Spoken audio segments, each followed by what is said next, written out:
কেউ বুক পানিতে, কেউ বা হাঁটু পানিতে দাঁড়িয়ে ঘন্টার পর ঘন্টা অপেক্ষা করছে একটু সাহায্যের আশায়। বানের তোরে জীবনের ঝুঁকিতে থাকা ঘরহারা বন্যার্তদের চোখে মুখে নিদারুণ আকুতি, শঙ্কা আর অজানা আতঙ্ক। হেলিকপ্টারে দুর্গম এলাকায় ত্রাণ বিতরণ করেছে বিমান বাহিনী। ত্রাণের উপর হুমড়ি খেয়ে পড়ছে মানুষ। রনি রাহানের ক্যামেরায় হাসান মাহমুদের রিপোর্ট। চোখের সীমানা যতদূর যায় তত দূরই বিস্তৃত ঢলের পানি।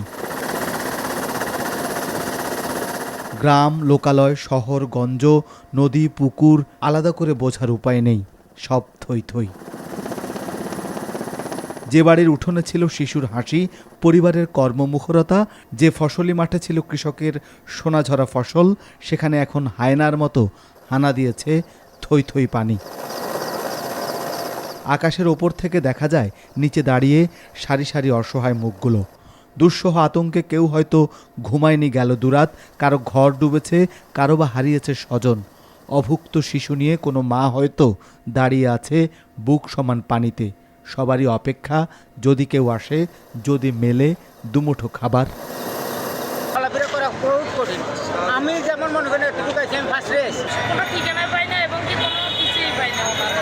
ওনারা কি আসে না কি আসবে? যে সমস্ত শাখা রোডগুলোর পাশে বাসাগুলো, ওরা কিন্তু আসলে তেমন কিছুই পাচ্ছে না।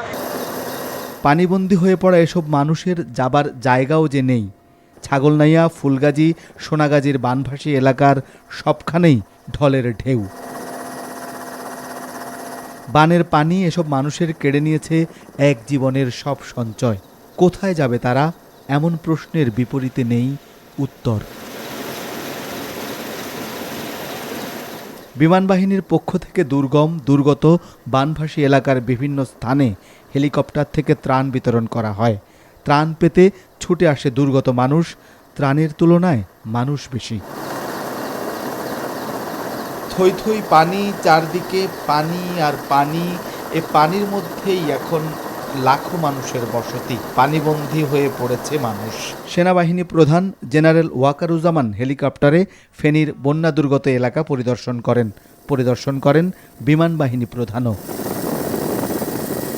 Hasan Mahmud, NTV news, Chhagalnaiya, Feni.